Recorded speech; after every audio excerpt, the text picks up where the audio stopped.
أسارير وجه صبيح تسر أسارير وجه صبيح. آخری کے 3-4 ہاں سورۃ النازعات میں، ہاں ہم نے سورۃ النازعات میں کیا پڑھا تھا، آخر میں کیا باتیں آئی تھیں کہ اللہ رب العالمین نے جنت میں جانے والوں کے، جہنم میں جانے والوں کے ان کے اندر کیا برائیاں ہوں گی جس کی وجہ سے ان کا ٹھکانہ جہنم ہوگا، اور کیا نیکیاں ہیں، کون سے اعمال ہیں جس کی وجہ سے جن کا ٹھکانہ جنت ہوگا. اس کو بتایا تھا اللہ رب العالمین نے، ہے نا. اسی پر پھر آگے بات ہی ہے. تو جہنم میں جانے والوں کے لیے کیا کہا تھا کہ کیا کیا کیا وجوہات ہیں ان کی جہنم میں جانے کی؟ کوئی بتا سکتے ہیں؟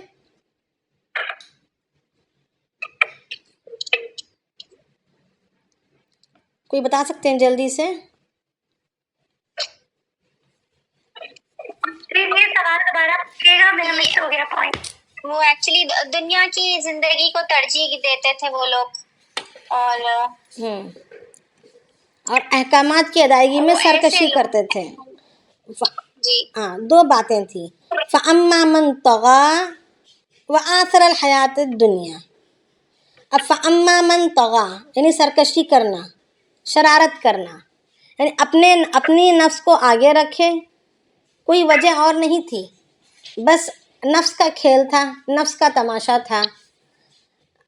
اللہ کے احکامات کو پامال کر دیا، سرکشی پر اترے.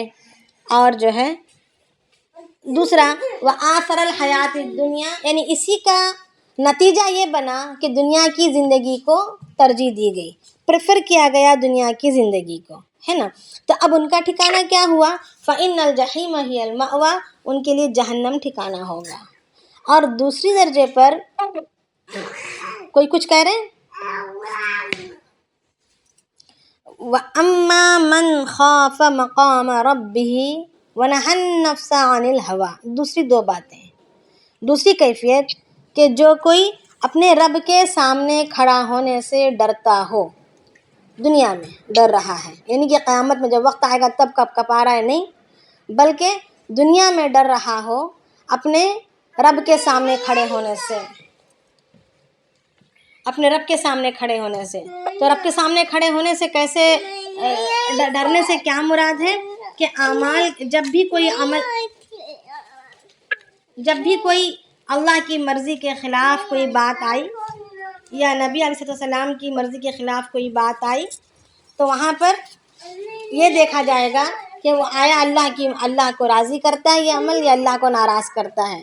اگر اللہ کو ناراض کرتا ہے تو پھر کل قیامت کے دن میں اللہ کو کیا جواب دوں گا.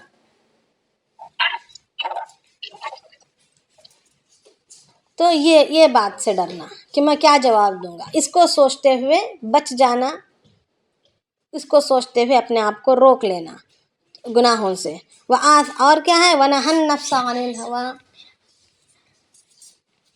اور اپنے نفس کو خواہشات سے روکنا، جو سورہ مومنون میں بھی اس کے بارے میں بتایا گیا ہے کہ خواہشات کو روکنا، فضولیات سے بچنا. یہ باتیں وہاں پر بھی آئی ہیں مومنین کی صفات میں، تو یہاں پر بھی وہی بولا جا رہا ہے کہ اپنے نفس کو روکنا.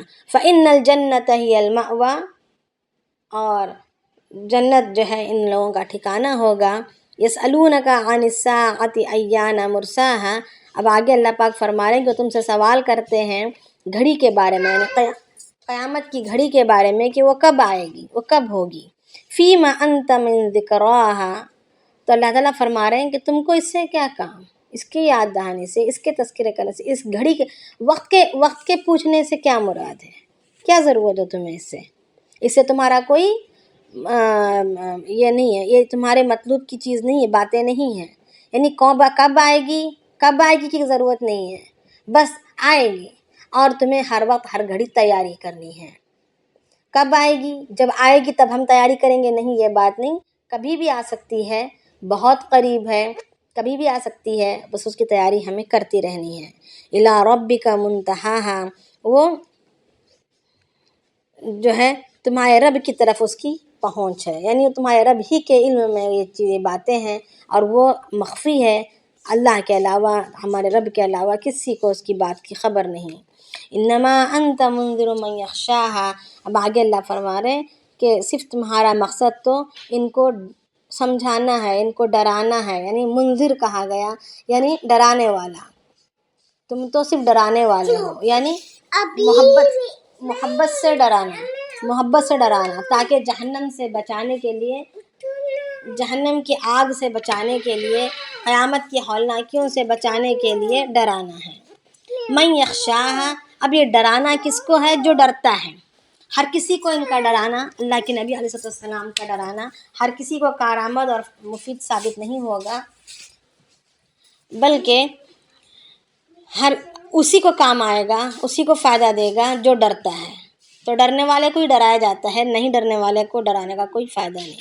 کأنہم یوم یرونہا لم یلبثوا الا عشیۃ او ضحاہا، یعنی کأنہم یوم یرونہا، ایسے لگے گا جب وہ اس دن کو دیکھ لیں گے، جب قیامت کا دن آ کھڑا ہوگا، مسلط کر دیا جائے گا قیامت کا دن انسانوں پر، تو اس وقت ایسا لگے گا لم یلبثوا، وہ دنیا میں بالکل ٹھہرے ہی نہیں تھے، دنیا میں بس انہوں نے زندگی گزاری ہی نہیں تھی، الا عشیۃ او ضحاہا، مگر شام کا کچھ حصہ یا صبح کا کچھ حصہ، یعنی ایک دن مختصر سا پورا دن بھی نہیں، صبح کے کچھ وقت یا شام کا کچھ وقت، ایک شام یا ایک صبح گزارے ہیں، ایسے محسوس کریں گے۔ یعنی قیامت کی ہولناکی اور اس کی دہشت ایسی ہوگی کہ دنیا کی زندگی جو عیش و عشرت کے ساتھ گزاری، بچپنا جس میں گزارا، جوانی جس میں گزاری، اس میں کمائی کی شکلیں اختیار کی، کمائی کی تیاریاں کی، جمع جوڑا، جمایا، رشتہ داریاں نبھائیں، جو کچھ بھی کیا، ایک طویل زندگی 60 سال کی یا 70 سال کی یا جتنی بھی زندگی ہو، جو بھی گزاری ہے، مگر انسان یہ سوچے گا کہ اس نے کچھ نہیں گزارا، بس یا تو ایک صبح گزاری ہے یا ایک شام گزاری ہے، اتنا مختصر لگے گا۔ تو مراد یہاں پر اس کی ہولناکیوں کا بیان کرنا ہے کہ انسان کے دماغ سے سب کچھ رفو ہو جائے گا۔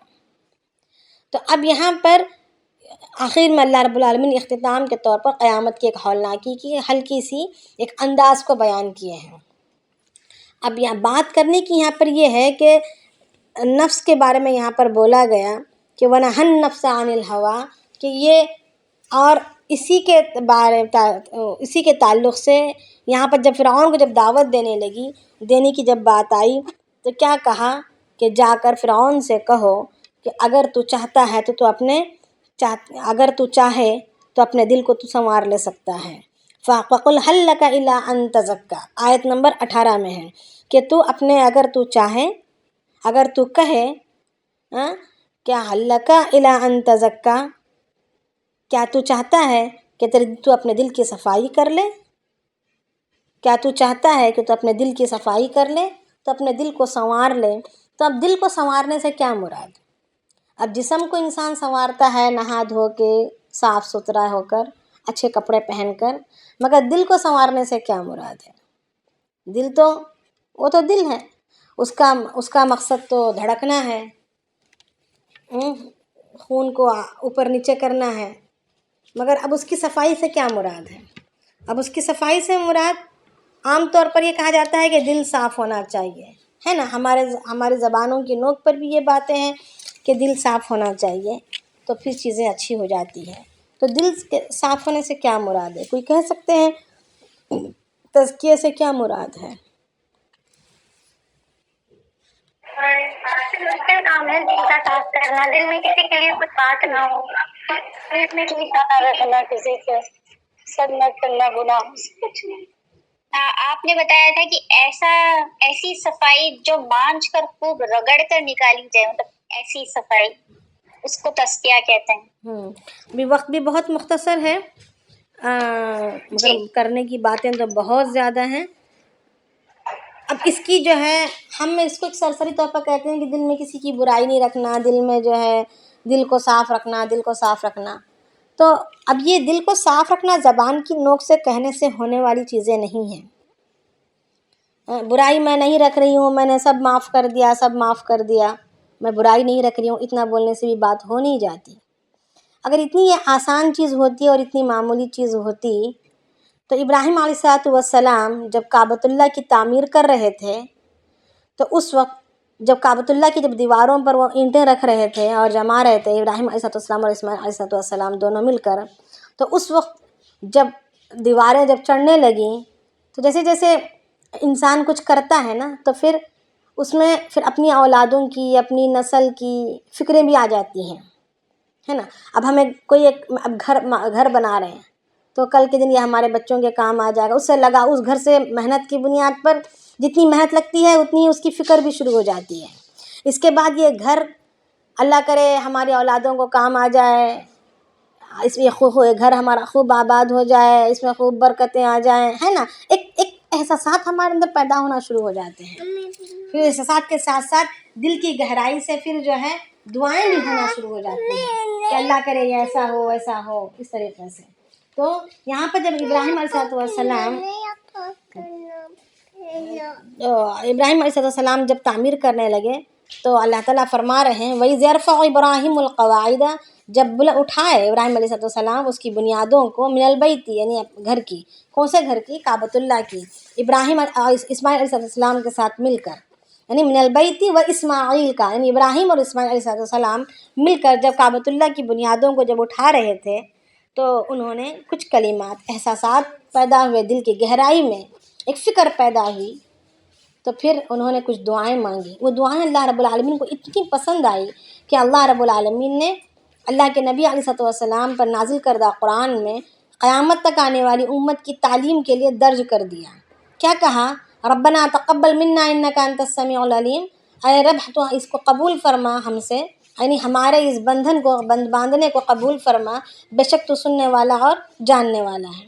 پھر آگے فرمایا ربنا وجعلنا مسلمین لک ومن ذریتنا امۃ مسلمۃ لک وارنا مناسکنا. چلیں یہ باتیں جو اللہ ہمیں جو ہے تو مسلمان بنا اور ہماری ذریت کو بھی مسلمان بنا، اور ہمیں اس گھر کے آداب، اس گھر کے طور طریقے ہمیں سکھلا دے، اور ہمیں معاف فرما، ہماری طرف متوجہ ہو اور معاف فرما. یہ بات رہی.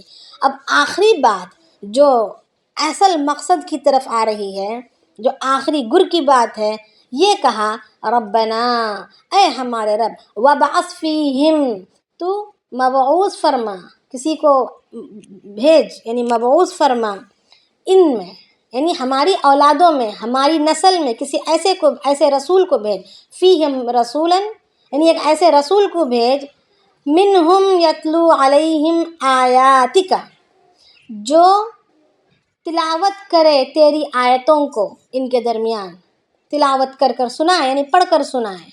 اس پر ایک ایسی کتاب نازل ہو جس کی وہ تلاوت کر کے اپنی مزید اپنے آگے کی امت کو یا میری اولاد کو، میری نسل کو سنائے. وَيُعَلِّمُهُمُ الْكِتَابَ، اور جس کو سنا رہا ہے اس کو سکھلائے بھی. صرف سنانا نہیں، قرآن کو پڑھ کر سنانا نہیں، اللہ تعالیٰ کی آیتوں کو صرف پڑھ کر سنانا نہیں بلکہ سکھلائے. وَيُعَلِّمُهُمُ الْكِتَابَ، یعنی اس پر عمل کا کرنا سکھلائے. والحکمہ، اور حکمت کو بھی سکھلائے. کیوں کہ حکمت ایک ایسی چیز ہے جس کے بارے میں اقوال موجود ہیں. کہا جاتا ہے کہ 1 من علم حاصل کرنے کے لیے 10 من حکمت کی ضرورت پڑتی ہے، یعنی وزڈم. تو یہ اس کے بارے میں ابراہیم علیہ السلام نے اللہ رب العالمین سے دعا مانگی کہ اللہ میری نسل میں ایک ایسے رسول کو بھیج جو میری مزید دوسری نسلوں کو، یعنی دوسری اولادوں کو، ایک تو تلاوت کر سنائے تیری آیتوں کو، دوسرا کتاب کو سکھلائے اور حکمت کو سکھلائے. وَيُزَكِّيهِمْ، اور آخری یعنی جو بات امپورٹنٹ ہوتی ہے وہ آخر میں آتی ہے نچوڑ کے طور پر. وَيُزَكِّيهِمْ، اور ان کی صفائی کرے، کتاب کی اور آیتوں اور کتاب کے تحت اس کی روشنی میں ان کی صفائی کرے، ان کے دلوں کی صفائی کرے، ان کے اعمال کی صفائی کرے. وَيُزَكِّيهِمْ، تو اور ان کی صفائی کرے. اِنَّكَ أَنْتَ الْعَزِيزُ الْحَكِيمُ، اس کے بعد کوئی اور لفظ نہیں کہا بلکہ یوں کہا کہ بے شک تو بڑی عزت والا، یعنی بڑی قدرتوں والا اور حکمت والا ہے. یعنی اللہ رب اب جو ہے یہاں پر اللہ رب العالمین نے ان آیات کو، ان دعاؤں کو یہاں پر تذکرہ کر کے قرآن شریف میں درج کر کے رہتی دنیا تک کے لیے بتلا دیا ہے کہ نسلوں کے لیے کن کن باتوں کی ہمیں فکر کرنی چاہیے. ان کی کمائی کی، ان کی گزارے کی، یا فکریں کس کی کرنی چاہیے؟ کمائی اور گزارا، ان کی روزی روٹی تو یہ مقدر سے طے ہے. یہ ہمارے دنیا میں پیٹ میں آتے ہی دنیا میں آنے سے پہلے ان کی مقدریں، ان کی روزیاں طے کر دی گئی ہیں. اس کی فکر کی ہمیں اتنی ضرورت نہیں ہے. بس اسباب اختیار کرنے ضرور ہیں، اسباب اختیار کرنا ہے کیونکہ اللہ نے دنیا کو دار الاسباب بنایا ہے. مگر فکریں کس چیز کی کرنی ہے؟ کہ ان کو تلاوت کی جائے، ان پر کتاب کو، اور کتاب کو انہیں سکھلایا جائے اور انہیں حکمت سکھلائی جائے اور ان کا تزکیہ کیا جائے. تزکیہ کیا ہے؟ اب یہاں پر قرآن شریف میں اللہ تعالیٰ فرما رہے وَنَهَى النَّفْسَ عَنِ الْهَوَىٰ، تو نہا کے سے مراد، اس کے 3 الگ الگ درجات ہیں. پہلا درجہ کہ اپنے عقائد کو درست کرنا. وقت ہو گیا، بات لمبی ہو جائے گی، اب اسے اور آگے جاؤں تو میں کیا کہتے ہیں. تقال العثار العظام به ويعود الهوى ككبش ذبيح بذكر الإله تطيب الحياة تسر أسارير وجه صبيح تسر أسارير وجه صبيح.